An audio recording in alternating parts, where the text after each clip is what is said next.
உலகத்துடைய ஆகிரத்துடைய வெற்றி இருக்குது. இது அல்லாஹ் தஆலா முழுமையான தீனில் தான் வச்சிருக்கிறோம்.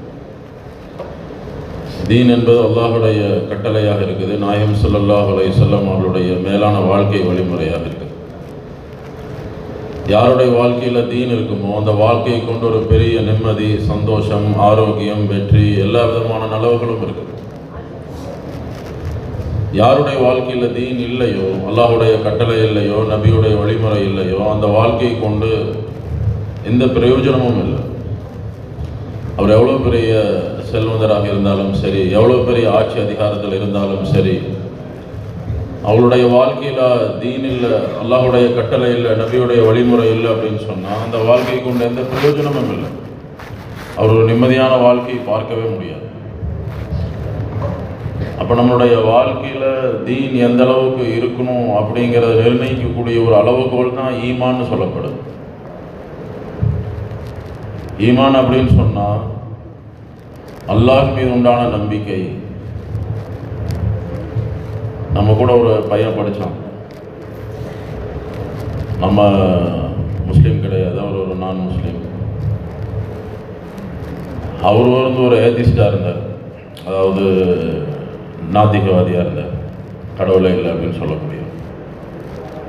அவர் பார்த்தோன்னு சொன்னால் 2-3 தடவை ஐஏஎஸ் ப்ரிலிம்ஸுக்கு அட்டெம்ப்ட் எடுத்து அதுக்காக நிறைய எஃபர்ட் போட்டவர்.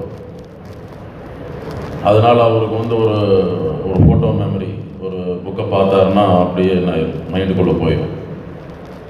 அது மாதிரி படித்து அப்படியே ஒரு பழகிட்டார். இப்போ அந்த பையன் எல்லாத்தையுமே மறுக்கிறான். ஆனால் பாருங்கள், இஸ்லாத்தை மறுக்கிறது இல்லை, இஸ்லாத்தை மறுக்கிறது இல்லை. யாருங்க கடவுளே இல்லை அப்படின்னு சொல்லக்கூடிய ஒரு நபர் எல்லா கொள்கையும் எல்லா மதத்தையும் மறுத்துட்டாரு. ஆனால் இஸ்லாத்தை மறுக்கிறார். எந்த அளவுக்கு மறுக்காது மட்டுமல்ல, எந்த அளவுக்கு ஆர்வமாக இருக்கிறான் அப்படின்னு சொன்னால், நபி ஸல்லல்லாஹு அலைஹி வஸல்லம் யார், அலி ரலியல்லாஹு அன்ஹு யார், ஃபாத்திமா ரலியல்லாஹு அன்ஹா யார், ஹதீஜா ரலியல்லாஹு அன்ஹா யார், முஆவியா ரலியல்லாஹு அன்ஹு யார், அவர் யாருடைய மகன், இக்ரிமா ரலியல்லாஹு அன்ஹு, எல்லா உறவு முறைகளும் தெரிஞ்சு வச்சிருக்காரு. நாமோட அப்படி சொல்ல மாட்டோம். அவருடைய மருமகன், இவருடைய மச்சான், இப்படி தான் சொல்லுவோம். சொல்கிறது நாமோட இந்த மாதிரி சொல்ல மாட்டோம். சஹாபி ரலியல்லாஹு அன்ஹு மரியாதையாக தான் சொல்லுவோம். அப்போ அவன் சொல்கிறான், நான் ஒரு மதத்தை ஏற்று நடக்கிறதா இருந்தால் நிச்சயமாக அது இஸ்லாத்தை தான் ஏற்று நடப்பேன். ஏன் அப்படின்னு சொன்னால், இஸ்லாம் வெறுமனே சடங்கு சம்பிரதாயங்களை கொண்டு உருவாக்கப்பட்ட ஒரு மதம் அல்ல, மாறாக இது ஒரு அழகிய வழிமுறை அப்படின்னு சொல்லி யார் சொல்கிறாங்க? ஒரு நாத்திகவாதி சொல்கிறாங்க. ஆனால் இன்றைக்கி நம்மளுடைய நிலைமை எப்படி இருக்கு பாருங்க. நாம் இஸ்லாத்தை பின்பற்றதில் நாம் சொல்கிறோம் இதெல்லாம் இந்த காலத்துக்கு ஒத்து வராது அப்படிங்கிற மாதிரியான ஒரு நிலையில் தான் ஈமானுடைய குறைபாடு. அதனால தான் இன்றைய காலத்தினுடைய முக்கிய தேவை, அவசிய தேவை என்ன அப்படின்னு சொன்னால், நம்மளுடைய ஈமானை சரி செய்யணும். முதல் அல்லாஹ் மீது உண்டான நம்பிக்கையை நாம் சரி செய்யணும். அல்லாஹ் யார், அவன் எப்படிப்பட்டவன், இதை பற்றி ஆராய்ச்சி செஞ்சவங்கெல்லாம் என்ன செஞ்சுட்டாங்க? முஸ்லீமாக ஆகிட்டாங்க. அதனால தான் இன்னைக்கு யகுதிகளுடைய, நஸ்ரானிகளுடைய சூழ்ச்சி என்ன அப்படின்னு சொன்னால், இதை பற்றியான ஒரு சிந்தனைக்கே நம்ம போகாத அளவுக்கு நமக்கு ஒரு பாடத்திட்டங்கள், நம்மளுடைய அறிவு ஊட்டப்படுதல், நம்மளுடைய சூழ்நிலைகள் எல்லாமே அது மாதிரி தான் இருக்கு. சோழ நண்பர்களே, இஸ்லாம்னா என்னன்னு சொல்லி இஸ்லாமே சொல்லுது. அல்லாஹ்னா யாரு அப்படிங்கிறத குர்ஆன் ஹதீஸ் தெளிவாக விளக்குது. நபி ஸல்லல்லாஹு அலைஹி வஸல்லம் கேட்குறாங்க, நீங்கள் எந்த ரப்பின் பக்கமாக எங்களை அழைக்கிறீங்க, நீங்கள் எந்த அல்லாஹின் பக்கமாக எங்களை அழைக்கிறீங்க அப்படின்னு சொல்லி கேட்கும்போது நபி ஸல்லல்லாஹு அலைஹி வஸல்லம் சொல்கிறாங்க, நீங்கள் துன்பத்தில் இருக்கும்போது யாரை அழைத்தால் அந்த துன்பத்தை யார் மாற்றி தருவானோ, நீங்கள் பிரச்சனையில் பஞ்சத்தில் இருக்கும்போது, உணவு தேடும் போது யாரை அழைத்தால் உங்களுக்கு உணவளிக்கப்படுமோ, அதே போல் நீங்கள் வழி தவறிய நேரத்தில் யாரை அழைத்தால் உங்களுக்கு வழிகாட்டப்படுமோ அந்த ரப்பின் பக்கமாக அழைக்கிறேன்னு சொல்லி சொல்லுங்கள். அப்போ நம்மளுடைய துன்பத்தை நீக்கக்கூடிய சக்தி யாருக்கு இருக்குது? இந்த உலகத்தில் இருக்கிற எந்த வஸ்துக்களுக்கும் கிடையாது, அல்லாஹ்வுக்கு மட்டும்தான் இருக்குது. அதே போல் நமக்கு உணவு தேவைப்படும் போது அந்த உணவை அளிப்பது, அந்த உணவின் மூலமாக பசியை நீக்குவது, அந்த உணவை நமக்கு ஆரோக்கியமாக ஆக்குவது, இது எல்லாமே அந்த அல்லாஹ்விடத்தில் தான் இருக்கு. அதே போல் வழி தவறிட்டோம், இப்போ நேரான சீரான வழியை காட்டக்கூடிய சக்தி அதுவும் அந்த ரப்பிடத்தில் தான் இருக்குது. ஹதீஸே குதுஸி அல்லாஹ்வே சொல்கிறான், நீங்கள் எல்லோருமே ஆடையற்றவர்கள், நீங்கள் எல்லோருமே ஆடையற்றவர்கள். நம்ம இந்த உலகத்திற்கு வரும்போது யாருமே ஆடையோடு வந்ததில்லை, எல்லோருமே ஆடையற்ற நிலையில் தான் வந்தோம். நான் யாருக்கு ஆடை அணிவித்தேனோ அவர்களை தவிர நீங்கள் எல்லோருமே ஆடையற்றவர்கள் நல்லா சொல்கிறோம். அப்போ இந்த உலகத்தில் யாராவது ஆடை இல்லாத நிலையில் இருக்கிறாங்களா? உலகத்தில் இருக்க எத்தனை சதவீதம்? ரொம்ப கம்மியான சதவீதம் தான். எல்லோருமே 99% எல்லோருமே ஆடையோடு தான் இருக்கிறாங்க. அப்போ இந்த ஆடை யார் கொடுத்தது? அல்லாஹ் கொடுத்தது. அல்லாஹ் சொல்கிறோம், நம்மளுடைய முயற்சியை கொண்டு அல்ல இது. அதே போல் அல்லாஹ் சொல்றான், நீங்கள் எல்லோருமே பசித்தவர்கள், நீங்கள் எல்லோருமே பசித்தவர்கள். நான் யாருக்கு உணவளித்தேனோ அவர்களை தவிர நீங்கள் எல்லோருமே பசித்தவர்கள். நீங்கள் எல்லோருமே வழி தவறியவர்கள். நான் யாருக்கு நேர் வழி காட்டினேனோ அவர்களை தவிர நீங்கள் எல்லோருமே வழி தவறியவர்கள். அப்போ நம்ம நேரான வழியில் இருப்பது, நம்ம ஆடையோட அலங்காரமாக கண்ணியமாக இருப்பது, பசியற்ற நிலையில் உணவு கிடைப்பது, இது எல்லாமே யாரிடத்திலிருந்து பெறப்பட்டது? அல்லாஹ். சகோதரர்களே, அல்லாஹ்விடத்திலிருந்து, அதில் எந்த சந்தேகமும் கிடையாது, தைரியமாக சொல்லலாம். இது எல்லாமே அல்லாஹ்விடத்திலிருந்து கிடைச்சது தான். ஒரு ஆப்பிள் எங்கிருந்து வருது? ஆப்பிள் எங்கிருந்து வருது? ரொம்ப தைரியமாக சொல்லுங்க, இதுல எல்லாம் ஈமான்ல ஒன்றும் பிரச்சனை வராது. எங்கிருந்து வருது? மரத்தில் இருக்கு. அந்த மரம் எங்கிருந்து வருது? எங்கிருந்து வந்துச்சு? வேர்ல இருந்து. அந்த வேருக்கு ஒரு விதை, அந்த விதை ஒரு ஆப்பிள் இருந்து, அந்த ஆப்பிள் ஒரு மரத்தில் இருந்து, அந்த மரம் மறுபடியும் விதையிலிருந்து, இப்படியாக நம்ம பின்னாடி போனோம் அப்படின்னு சொன்னால், முதல் ஆப்பிள் எங்கிருந்து வந்துச்சு? முதல் ஆப்பிள் எங்கிருந்து வந்தது? எங்கிருந்து வந்தது? அல்லாஹ்விடத்திலிருந்து வந்தது. அப்போ அல்லாஹ் முதல் ஆப்பிளை படைக்கிறதுக்கு மட்டும்தான் சக்தி பெற்றவனா? சொல்லுங்க. ஒரு ஆப்பிள் மட்டும்தான் என்னால் படைக்க முடியும், மற்றதெல்லாம் இந்த மரம் தான் உருவாக்கும், அப்படிப்பட்ட சக்தி உள்ளவனும் அல்லாஹ் இல்லை. உங்களுக்கு ஆப்பிள் வேணும் அப்படின்னு சொன்னால் நீங்கள் அங்கே எங்கே அலையக்கூடாது. இந்த மரத்தை பார்த்தீங்கன்னா நீங்கள் கண்டுகொள்ளணும், இது ஆப்பிள் மரம் அப்படின்னு சொல்லி நீங்கள் பார்த்து தெரிஞ்சு சுலபமாக அந்த ஆப்பிளை பயன்படுத்தணும். அப்படிங்கிறதுக்காக வேண்டியே எல்லாம் அந்த ஆப்பிள் மரத்தை உருவாக்கியிருக்காங்க. இந்த ஆப்பிள் மரத்துக்கு எந்த சக்தியும் கிடையாது. புரியுதுங்களா சொல்றது? இது படைச்ச அல்லாஹ் நம்மளை விட்டு மறைஞ்சதுனால தான் இப்போ நம்மளுக்கு அதுதான் இப்போ பிரச்சனையே, அதுதான் இப்போ நம்மளுக்கு சோதனை. ஒவ்வொரு தடவையும் அல்லாஹ்வுடைய கஜானாலேருந்து நம்ம வாங்கிட்டு இருந்தால் இந்த பிரச்சனையே கிடையாது. அல்லாஹ் என்ன செஞ்சுட்டான்? மனித குலத்திற்காக வேண்டி இந்த உலகத்தில் மனிதனை தவிர்த்து எதெல்லாம் அல்லாஹ் படைச்சிருக்கிறானோ எல்லாமே மனிதனுக்காக வேண்டி. மனிதனை படைத்தது அல்லாஹ் அவனுக்காக வேண்டி. அப்போ மனிதன் பலன் பெறணும் அப்படிங்கிறதுக்காக வேண்டி தான் இது எல்லா ஏற்பாடுகளும். ஒரு தென்னை மரம் இருக்குது, அதுக்கும் அதே நீதி தான். அதை பார்த்துட்டோம் அப்படின்னு சொன்னா கொஞ்சம் கூட சந்தேகம் இல்லாம நம்ம சொல்றோம், இதுல இருந்து தேங்காய் தான் வரும் அப்படின்னு சொல்லி. அதிலிருந்து தேங்காய் உருவாக்கியதும் அல்லாதான், அந்த அறிவை நமக்கு ஏற்படுத்தியதும் அல்லாதான். சந்தேகத்துக்கு இடமெல்லாம் நம்மளாம் நிம்மதியா இருக்கிறோம் பாருங்க. அப்ப அந்த தேங்காய், முதல் தேங்காய் எங்கிருந்து வந்துச்சு? முதல் ஆப்பிள் எங்கிருந்து வந்தது? முதல் ஆரஞ்சு எங்கிருந்து வந்தது? மனிதன் கஷ்டப்பட கூடாது அப்படிங்கிறதுக்காக வேண்டி ஒரு அழகான தென்னை மரத்தை உருவாக்குறான். அதற்கான ஸ்டெம்ஸ், அதுல லீவ்ஸ், அதுக்கு உண்டான ரூட்ஸ், இதெல்லாமே அல்லாஹ் தெளிவாக ஏற்படுத்துறான். இதிலிருந்து தேங்காய் மட்டும்தான் வருங்கிற நீதி அல்லாஹாலா ஏற்படுத்தி மனிதனுக்கு அல்லாஹாலா சௌரியத்தை ஏற்படுத்தி கொடுத்துருக்கான். சரி, உதாரணத்துக்கு இப்படி வச்சுக்கலாம். ஒரு மரம் வரும், அந்த மரத்திலிருந்து என்ன வேணாலும் காய்க்கும். ஆப்பிள் வரும், ஆரஞ்சு வரும், தேங்காய் வரும், இல்லை பேரிக்காய் வரும், இல்லை மாதுளை வரும், எந்த மாதிரியான ஃப்ரூட்ஸ் வேணாலும் வரும்னு வச்சுக்கலாமே. எப்படி இருக்கு யோசிச்சு பாருங்க.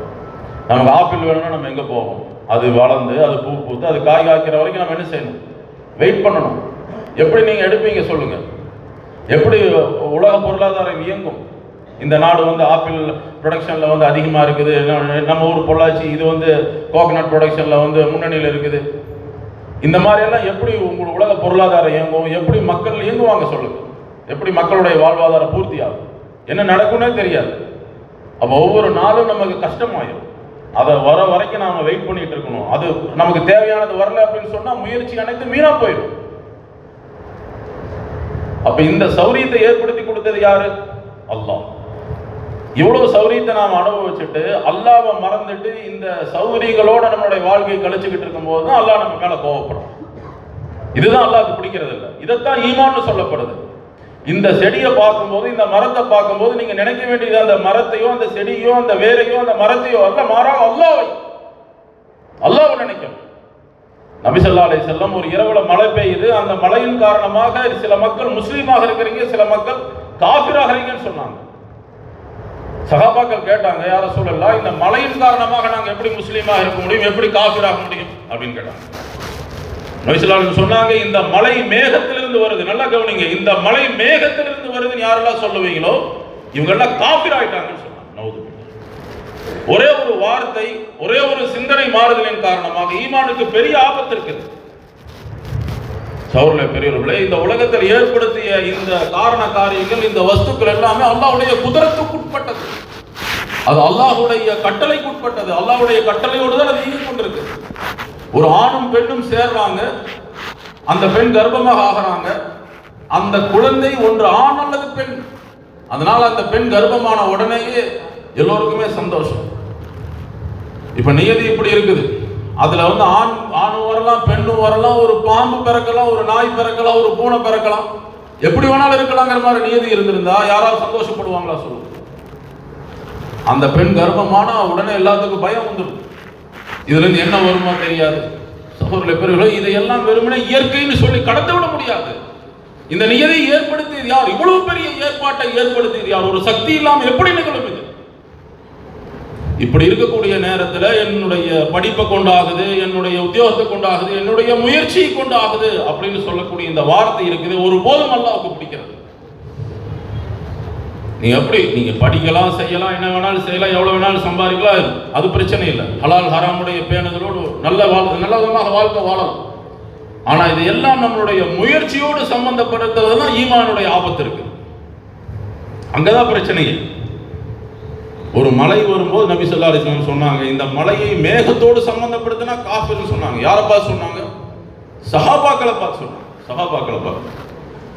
அப்ப நிலைமை இப்படி இருக்கும்போது ஒவ்வொரு நாளும் நம்ம எதை பேசிட்டு இருக்கிறோம் யோசிச்சு பாருங்க. எந்த டிபார்ட்மெண்ட்டுக்கு ஸ்கோப் இருக்குதுன்னு கேட்குறோம், எதுல வந்து இன்னைக்கு ட்ரெண்ட் அதிகமா இருக்குதுன்னு கேட்குறோம். நாங்க படிக்க ஆரம்பிக்கும் போது கம்ப்யூட்டர் சயின்ஸ் நல்லா இருக்குது, நாங்க படிச்சு 3 வருஷம் முடிச்சு டிகிரி எல்லாம் வாங்கும்போது பார்த்தா இதுக்கு அவ்வளவுதான் அப்படின்ட்டாங்க. அப்படியே மாறி போச்சு நிலைமை. சோழர்களுடைய எதை நம்பி நாம இருக்க முடியும் சொல்லுங்க? அதனாலதான் சொல்லப்படுது, ஈமானை பற்றியான ஒரு கவலை இருக்கணும். அதனாலதான் நபி ஸல்லல்லாஹு அலைஹி வஸல்லம் சொல்லி கொடுத்தாங்க, நீங்க சாப்பிட்றீங்க, உங்களுக்கு நல்லா தெரியுது அது சாப்பாடு அந்த கடைக்கு வர்றதுக்கு அந்த கடைக்காரர் எவ்வளவு முயற்சி. ஒரு அரிசி அந்த மளிகை கடையில போய் நம்ம வாங்குறோம், அந்த மளிகை கடை வரைக்கும் அந்த அரிசி வரைக்கும் எவ்வளவு பெரிய முயற்சி இருக்குது. எனக்கு தெரிஞ்சு நான் மளிகை கடையில இருந்து வாங்கிட்டு வரேன், என்னுடைய முயற்சி சொல்றேன். மளிகை கடைக்கு எப்படி அரிசி வாங்க எனக்கு தெரியாது.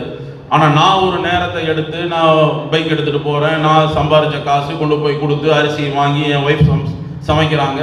என் குழந்தை முதற்கொண்டு அதுக்காக வேண்டி பாடுபடுது, அந்த தஸ்தர்ல வந்து சேர்றதுக்கு அந்த உணவாக. சொல்றது புரியுதுங்களா? நான் என்னுடைய ஒய்ஃப் என் குழந்தை கூட என்ன செய்யறாங்க, அந்த சால்னா எடுத்து கொண்டு வந்து வைக்கிறாங்க, சாப்பாடு எடுத்து கொண்டு வந்து தஸ்தர்ல வைக்கிறாங்க. இவ்வளவு முயற்சி என் கண்ணு முன்னாடி இருக்குது. இவ்வளவு இருந்தும் நான் என்ன சொல்லணும்? அல்ஹம்துலில்லாஹ் அல்லதி அதாமனா. அந்த அல்லாஹ்வுக்கே எல்லா புகழும். எந்த அல்லாஹ் இந்த உணவை கொடுத்தானோ, அல்லாஹ் உணவை கொடுத்ததுக்கு உண்டான எந்த சாட்சியுமே கண்ணு முன்னாடி கிடையாது. இருந்தாலும் நான் சொல்லி ஆகணும். அதுதான் ஈமான். அல்ஹம்துலில்லாஹ் அல்லதி அதாமனா வஸகானா. அவன் தான் எனக்கு நீர் பூட்டினான், அவன் தான் எனக்கு இந்த உணவை அளித்தான். வஜஅல்னா முஸ்லிமீன். இதை ஓதியதனால நான் என்ன ஆயிட்டேன்? முஸ்லிமாக இருக்கிறேன். இந்த இத்தனை முயற்சிக்கு பின்னாடி ஒருவேளை நான் இது அல்லாஹ்வோட சம்பந்தப்படுத்தல அப்படின்னு சொன்னா நான் முஸ்லீமாக இருக்கிறதுக்கு நான் ஒரு பெரிய ஆபத்துல முடிஞ்சிடும். அதனாலதான் இந்த சுன்னத்தான நடைமுறைகள் நபி ஸல்லல்லாஹு அலைஹி வஸல்லம் காட்டியிருக்கிறாங்க. ஆடை அணிறீங்க, அல்ஹம்துலில்லாஹ் அல்லதி கஸானி ஹாதா. அல்லாஹ் தான் என்ன செஞ்சான்? மின் கைரி ஹவுலின் மின்னி வலா குவ்வா. என்னோட எந்த முயற்சியும் கிடையாது. அல்லாஹ் அக்பர். ஒரு ஆடை அணியும் போது ஓதுற துவா பாருங்க அப்படின்னா, அந்த ரப்புக்கே எல்லா புகழும். அவன் தான் என்ன செஞ்சான்? அவன் தான் எனக்கு இந்த ஆடை அணிவித்தான். அதோடு மட்டுமல்ல, இதுல என்னோட எந்த முயற்சியும் கிடையாது. ஒரு ட்ரெஸ் வாங்குறதுக்கு பசங்க என்ன முயற்சி செய்யறாங்க சொல்லுங்க? அதுல இன்னைக்கு காலேஜ் ஸ்டூடெண்ட்ஸ் எல்லாம் வாரம் ஒரு ஷர்ட் எடுக்கிறானுங்க. ஆனாலும் என்ன துவா ஓதணும் சொல்லுங்க? இதுல என்னோட எந்த முயற்சியும் கிடையாது. இந்த சுன்னத்தான நடைமுறை தான் நம்மளோட ஈமானை பாதுகாக்குது. இந்த சுன்னத்தான நடைமுறை என்ன, இந்த சுன்னத்தான நடைமுறை, சுன்னத்தான துவாக்கள், இதுதான் என்னுடைய ஈமானை பாதுகாக்கும். அதனாலதான் இந்த துவாக்கள் நமக்கு சொல்லிக் கொடுக்கப்பட்டிருக்குது. ஒரு வழிமுறை சொல்லிக் கொடுக்கப்பட்டிருக்குது. நீங்க சம்பாதிச்ச உணவு தான், எப்படி வேணாலும் சாப்பிட முடியாது. அல்லாஹ் எந்த முறையை உங்களுக்கு ஏற்படுத்தி கொடுத்திருக்கிறானோ நபியின் மூலமாக, அதன் மூலமாக சாப்பிடுவதன் மூலமாக தான் உங்களுடைய ஈமான் பாதுகாக்கப்படுது. சோழர்களே, நிலைமை இதுதான். அதனாலதான் சொல்லப்படுது, உங்களுடைய முயற்சி, ஈமானை பற்றியான ஒரு கவலை சதா சர்வகாலம் இருந்தே தீரும், இருந்தே. யாரும் இப்படி நினைச்சிடக்கூடாது, நாமெல்லாம் தொழுதுகிட்டு இருக்கிறோம், நாமெல்லாம் ஜக்காத் கொடுக்கிறோம், நாமெல்லாம் ஹஜ் செய்யறோம், நோன்பு வைக்கிறோம், அதனால நாங்கெல்லாம் ஈமான்தாரி அப்படின்னு சொல்லி முடிவுக்கு வந்துட முடியாது. தொழுகை, நோன்பு, ஜக்காத், ஹஜ் இதெல்லாம் முஸ்லீமுடைய அடையாளமே தவிர, ஒரு முஸ்லீமாக இருந்தா இதெல்லாம் அவர் செஞ்சே ஆகணும். இது ஈமானுடைய அடையாளம் அல்ல. ஒரு உதாரணம் சொன்னா உங்களுக்கு எல்லாம் புரியறதுக்கு வாய்ப்பு இருக்குது. அதாவது ஒருத்தர் தொழுகிறாரு, அவர் நோன்பு வைக்க வேண்டியது இல்லை, அப்படி ஏதாவது நெய்து இருக்குதா சொல்லுங்க. ஒரு ஹஜரத்துலாம் நிறைய இருக்காங்க, கேட்டு பாருங்க. அதாவது ஒருத்தர் ஹஜ் செஞ்சுட்டாரு, இனி ஒரு ஜக்காத் கொடுக்க வேண்டியதில்லை, அப்படி ஏதாவது இருக்குதா? இதெல்லாம் தனித்தனி ஃபரல். இஸ்லாத்தோட 5 தூண்கள், இதெல்லாம் தனித்தனி ஃபரல்கள். அப்போ ஒவ்வொரு ஃபரலுக்கும் ஒவ்வொரு தனி முயற்சி, அதனுடைய நன்மை வேறு, அதனுடைய அந்தஸ்து வேறு. ஒருத்தருக்கு பொருள்கள் அதிகமாக இருக்குது, அவர் ஜக்காத் கொடுக்கணும், நல்ல ஆஃபியத் இருக்குது, அவர் ஹஜ் செய்யணும். அதே போல நோன்பு வைக்கணும் ரமலான்ல. அந்த நோன்பு மற்ற மாதங்களில் வைக்க முடியாது, அந்த நேரத்தில் மட்டும்தான் நிறைவு செய்ய முடியும். இப்போ ஒரு அமலுக்கும் இன்னொரு அமலுக்கும் தொடர்பு கிடையாது. அதனுடைய முயற்சி வேறு, அதனுடைய கூலி வேறு, அதனுடைய நன்மை வேறு. இதே அந்தஸ்துல உள்ளதான் ஈமானும். புரியுதுங்களா சொல்றது? ஈமானும் அதே தான். அப்ப ஈமானுக்கு நாம் என்ன முயற்சி செஞ்சிருக்கிறோம் யோசிச்சு பாருங்க. நாமெல்லாம் ஒரு தவறான புரிதல் இருந்து கொண்டிருக்கிறோம். வெறுமனே நம்மளுடைய தொழுகையின் காரணமாக இன்னைக்கு நிறைய பேர் அப்படிதான் நினைக்கிறாங்க. வாங்க பள்ளிக்கு கொஞ்ச நேரம் ஈமானை பத்தி பேசலாம் அப்படின்னு. நாங்கள் வந்துட்டோம், தொழுகை வந்துட்டோமே, நாங்கெல்லாம் கரெக்டா நோம்பு வச்சிடறோம் அப்படின்னு சொல்றாங்க. இதெல்லாம் ஒரு முஸ்லீமுடைய அடையாளமே தவிர இதெல்லாம் ஈமானுடைய அடையாளம் அல்ல. ஈமானுக்குன்னு சில அடையாளங்கள் இருக்குது, ஈமானுக்குன்னு சில முயற்சிகள் இருக்குது. இது இந்த உம்மத்திலிருந்து எடுபட்டு போயிடுச்சு, இந்த உம்மத்தில் மறக்கடிக்கப்பட்டு போயிடுச்சு. இந்த ஈமான், ஈமானுடன் கூடிய தொழுகைக்கு தான் அந்த சக்தி இருக்குது, அந்த பவர் இருக்குது. அப்ப இந்த ஈமான் சரியாகாம வெறுமனே நம்ம தொழுகையை சரி செஞ்சு, நம்மளுடைய நோன்பை சரி செஞ்சு அதுல முழு பலனையும் நாம் அடைய முடியாது. ஒரு தொழுகை அப்படிங்கிறது அல்லாஹ்விடத்தில் எவ்வளவு அந்தஸ்து உள்ளது. நாம நினைக்கிற அது ஒரு சின்ன எக்ஸசைஸ் மாதிரி. இன்னைக்கு நம்ம எனக்கு நின்றுட்டு குமிஞ்சு நிமிந்துட்டா போதும், அது தொழுகை நாம நினைச்சுக்கிட்டோம். நம்மளா ஒரு சம்பவம் வருது ஹதீஸ் ஹயாத்து சஹாபால. அதாவது இது நம்பருக்கே நமக்கு, அதாவது நம்பருக்கே தனி ஒரு ஈமான் வேணும். ஒரு கொள்ளைக்காரன் இருக்கிறார், அதாவது ஒரு கொள்ளைக்காரன் ஒரு சஹாபியை பிடிச்சிடுறாரு. அந்த சஹாபி ஒரு வியாபாரி. அந்த சஹாபி ஒரு வியாபாரி, ஒரு வியாபார பொருட்கள் எடுத்துட்டு போறாரு. அந்த நேரத்தில் அந்த கொள்ளைக்காரங்கிட்ட மாட்டிக்கிறார். அவர்கிட்ட நிறைய பணங்காசு இருக்குது, பத்தாவதுக்கு சில அமானித பொருள்களும் இருக்குது. இப்போ அவன் நான் சொல்றான், நான் உன்னுடைய பொருள்களெல்லாம் கொள்ளையடிச்சிருவேன், அதே நேரத்தில் உன்னை கொலையும் செஞ்சிருவேன் அப்படிங்கிற. அவர் சொல்றாரு, சஹாபி நீங்க பொருளெல்லாம் எடுத்துக்கங்க, ஆனா என்னை விட்டுருங்க. ஏன்னு சொன்னா அமானித பொருள் இருக்குது, அதை நம்ம திருப்பி கொடுக்க வேண்டியது இருக்குது அப்படின்னு சொல்றாரு. இல்ல என்னுடைய வழிமுறையே என்ன, அதாவது உன்னை இதுதான் கொள்ளையடிக்கிறது, கொலை செய்யறது தான் அப்படின்னு. அப்போ அவருக்கு தெரிஞ்சு போச்சு, கொஞ்ச நேரத்தில் நான் மூத்தாயிரும் அப்படின்னு சொல்லி அவர் என்ன செய்யறாரு, தொழுகிறதுக்கு அவகாசம் கொடுங்கன்னு கேட்கிறார். தொழுவதற்கு அவகாசம் கொடுங்கன்னு கேட்கிறார். சரி தொழுதுக்க அப்படின்னு சொல்லி அந்த கொள்ளைக்காரன் சொல்லிடுவோம். அவர் என்ன செய்யறாரு, தொழுகிறார். தொழுதுட்டு ஒரு துவா ஓதுறார். யா வதூத் யாதல் அர்ஷில் மஜீத் யா ஃபஆலல் லிமா யுரீத் அஸ்அலுக பிஇஸ்ஸத்திக அல்லதி லா துராம் வ முல்கிக அல்லதி லா யுலாம் வ பிநூரிக அல்லதி மலா அர்கான் அர்ஷிக் அன் தக்ஃபினி ஷர்ர ஹாதல் லிஸ் யா முகீசு அபிஸ்னி. ஏன் ஓதுறேன் அப்படின்னா, எவ்வளோ நேரம் இந்த துவா எவ்வளோ ஷார்ட்டுன்னு சொல்றதுக்காக வேண்டி. இது ஓதுறதுக்கு ஒரு 10-15 செகண்ட் ஆகும், அவ்வளோதான். மொத்தமாக ஒரு நிமிஷத்துக்குள்ள அந்த துவா ஓதிடலாம். ஒரு நிமிஷத்துக்குள்ள அந்த துவா ஓதிடலாம். உடனே அந்த இடத்துல என்ன செஞ்சாரு, ஒரு குதிரை வீரர் வர்றாரு. குதிரை வீரர் வர்றாரு, அந்த கொள்ளைக்காரனை கொலை செஞ்சாரு. அடுத்தது இந்த சஹாபிக்கு நெருக்கமா வர்றாரு. இவர் கேட்கிறாரு, நீங்க யார் அப்படின்னு சொல்லி கேட்கிறாரு. அவர் சொல்றாரு, நான் 4வது வானத்திலிருந்து வந்த மலக்கு அப்படிங்கிறாரு. என்ன சொல்றாரு, 4வது வானத்திலிருந்து மலக்குங்கிறாரு. என்னடா இது, ஒரு துவா ஓதானதுக்கு எங்கிருந்து வந்துட்டாருங்க, 4வது வானத்திலிருந்து வந்துட்டாரு. அல்லாஹ் அக்பர். அவர் சொல்றாரு, நீங்க முதல் தடவை இந்த துவா ஓதும் போது வானமெல்லாம் என்ன ஆயிடுச்சு, வானத்துடைய கதவுகள்லாம் நடுங்க ஆரம்பிச்சிருச்சுங்க, நடுங்க ஆரம்பிச்சிருச்சு. அடுத்தது நாங்கள் எல்லாம் என்ன செஞ்சிட்டோம், அல்லாஹ் முன்னாடி ஒன்று சேர்ந்துட்டோம். இவ்வளவு ஒரு ஆபத்தில் இருக்கக்கூடிய ஒரு குரல் ஒலிக்குது. அப்ப அல்லாஹ் கேட்கிறான், இந்த குரலுக்குரியவருக்கு உதவி செய்வதில் உங்கள் யார் அப்படின்னு சொல்லி அல்லாஹ் கேட்கிறான். அப்ப இந்த மலக் சொல்றாரு, அல்லாவே ஒருத்தருக்கு உடைய உதவிக்காக வேண்டி முன் வரும்போது அந்த கிரெடிட்டை நாம் எடுத்துக்கணும் அப்படிங்கிறதுக்காக நான் என்ன செஞ்சுட்டேன், நானே வந்துட்டேன் அப்படின்னு சொல்லிட்டு சொல்றாரு.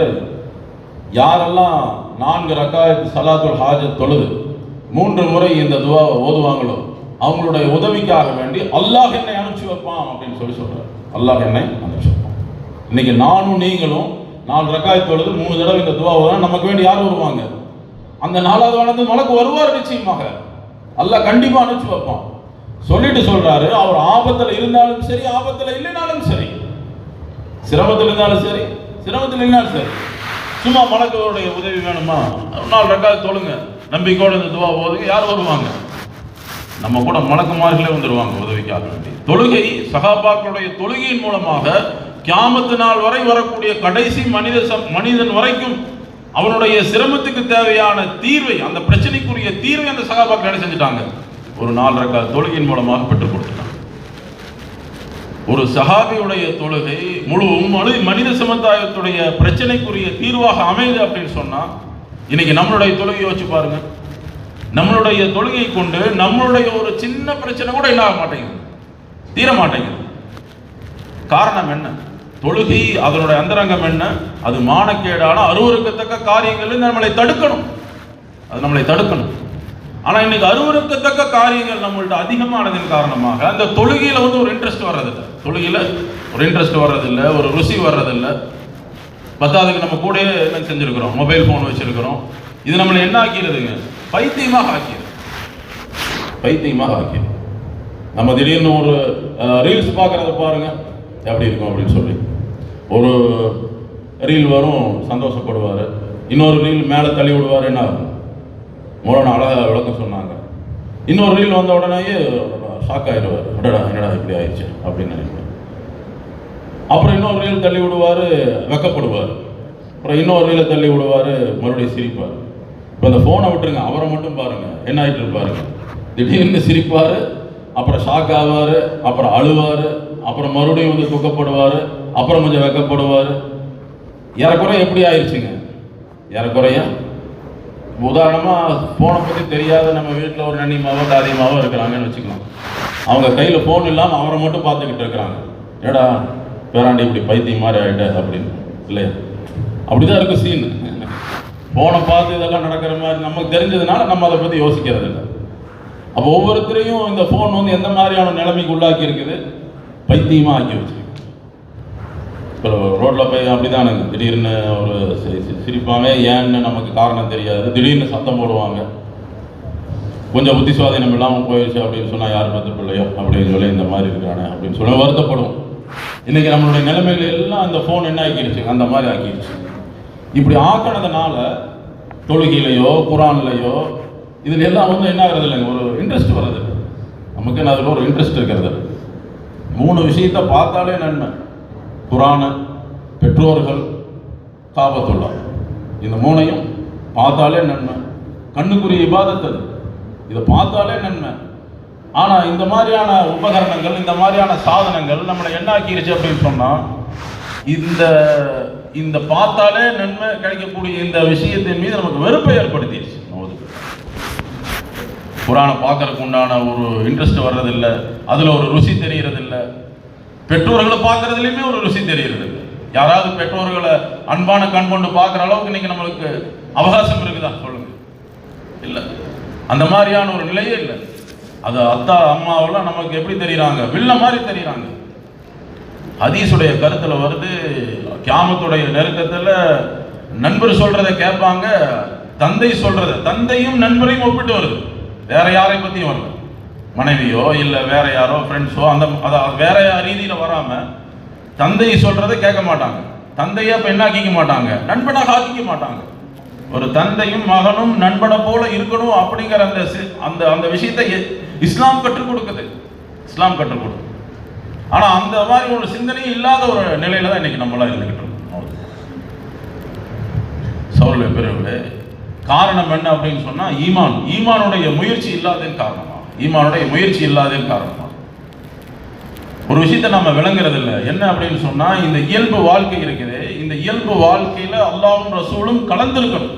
நம்மளுடைய இயல்பு வாழ்க்கையில முஸ்லீம் அப்படிங்கிறவர் அவர் எப்பவுமே முஸ்லீம் தான், எப்பவுமே முஸ்லீம் தான்.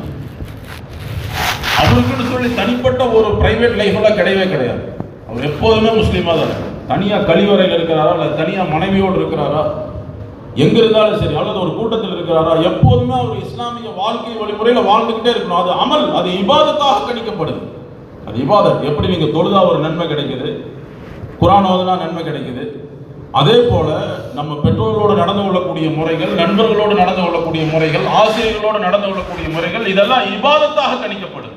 இது ஒரு முஸ்லிமுடைய அடையாளமாக பார்க்கப்படுது.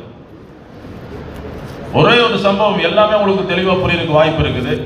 ஒரு 3 பனி இஸ்ராயல்கள், 3 நபர்கள் இருக்கிறாங்க. அவங்க என்ன செய்யறாங்க, ஒரு குகைக்குள்ள மாட்டிக்கிறாங்க. எங்க மாட்டிக்கிறாங்க? ஒரு குகைக்குள்ள மாட்டிக்கிறாங்க. அதாவது ஒரு குகைக்குள்ள போறாங்க, அந்த குகையுடைய வாயில ஒரு பாறை வந்து அடைச்சிருது. இப்ப இவங்களால வெளியே போக முடியாது அந்த குகையை விட்டு. அமல்களின் சிறப்புல இந்த சம்பவம் இருக்குது. இப்ப இவங்க 3 பேரை சேர்ந்து என்ன செய்யறாங்க, அதை தள்ளி பாக்குறாங்க அந்த பாறையை. எப்படியாவது இங்கிருந்து நம்ம வெளியே போக முடியுமான்னு சொல்லி பாக்குறாங்க. முடியல. நாமளா இருந்தா வேற ஆப்ஷனே இல்லை. என்ன செய்வோம் அந்த மாதிரி எங்காவது மாட்டிக்கிட்டா என்ன செய்வோம்? சும்மா சொல்லுங்க, முன்னாடி கொண்ட ஒரு பிரச்சனை, சும்மா சொல்லுங்க, வேற என்ன ஆப்ஷன் இருக்குது? துவா செய்வோங்கிறார். பாருங்க, இவ்வளோ நேரம் ஈமானுடைய பேச்சை கேட்டிருக்கிறோமா இல்லையா? கண்டிப்பாக நம்ம அந்த பதில் தான் சொல்லி ஆகணும். வேற ஏதாவது சொன்னால் மாட்டிக்கணும். அதனால துவா செய்யலான்னு சொல்லி எஸ்கேப் ஆகிட்டேன். இப்போ அவங்க என்ன செய்கிறாங்க, அதுதான் செய்கிறாங்க. தள்ளி பார்க்குறாங்க, முடியல.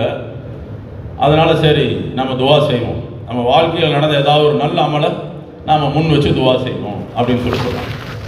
இப்போ முதலாவது ஒருத்தர் துவா செய்கிறாரு. என்ன துவா செய்கிறாரு? நான் வந்து என்னுடைய தோட்டத்திலிருந்து பால் கறந்துட்டு வருவேன்.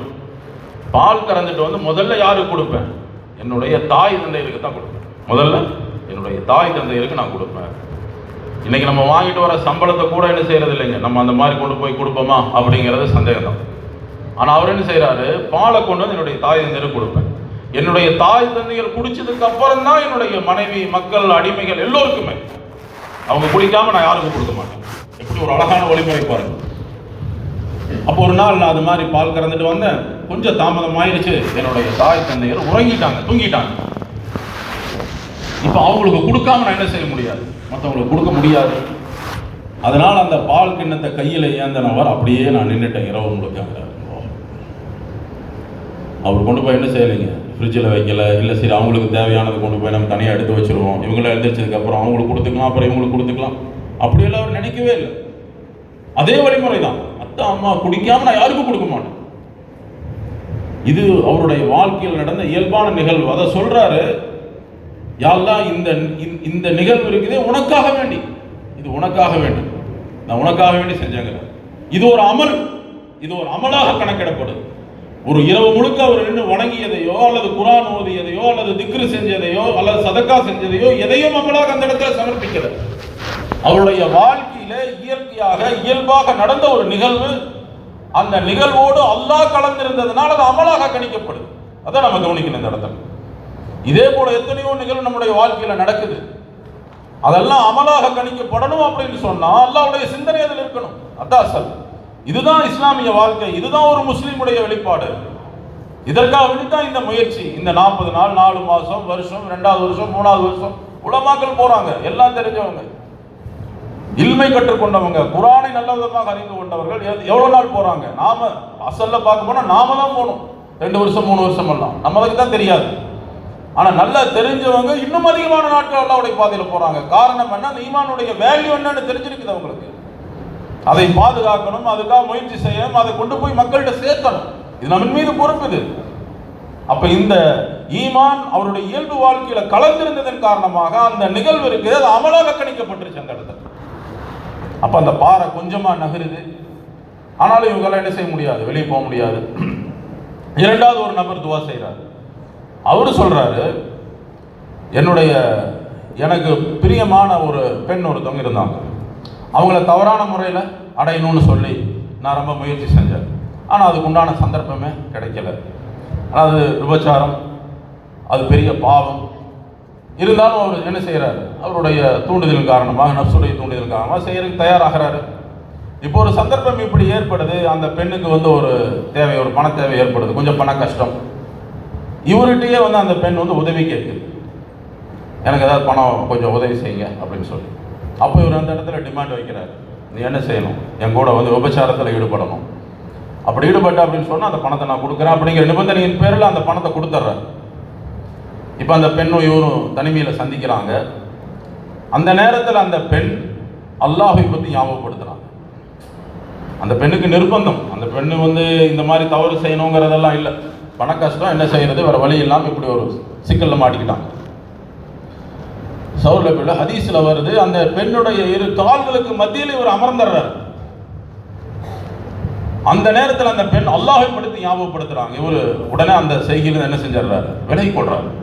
அநியாயமாக இந்த காரியத்தை செய்யறது உனக்கு அனுமதிக்கப்பட்டதல்ல, என்ன செஞ்சிரு, இதிலிருந்து தவிர்த்து கொள் அப்படின்னு சொல்லி சொல்றாரு. ஒரு வாலிபர் ஒரு அந்நிய பெண்ணின் மீது பார்வைப்படுது, அல்லாஹுக்காக வேண்டி அவர் அந்த அந்நிய பெண் மீது பட்ட பார்வை அவர் விலக்கி கொண்டார்னு சொன்னா, அந்த நேரத்தில் ஒரு ஹூர்லின் நியமிக்கப்படுறாங்க. இவர் கியாமத்தில் இவரை சந்திக்க வரைக்கும் அந்த பெண் இவருக்காக துவா செய்யறாங்க. யோசிப்பாரு, அல்லாஹ்வுடைய ஏற்பாடு எப்படி. ஆகிரத் இருக்குது, அது ரொம்ப கஷ்டமானது, அது ரொம்ப உயர்ந்தது, அதை அடைவது சுலபமானது. உலகம் இருக்குது சுலபமானது, ஆனால் அதை அடைவது கஷ்டமானது. அதை அடைவதற்கு நான் எடுக்கக்கூடிய முயற்சி கஷ்டம்.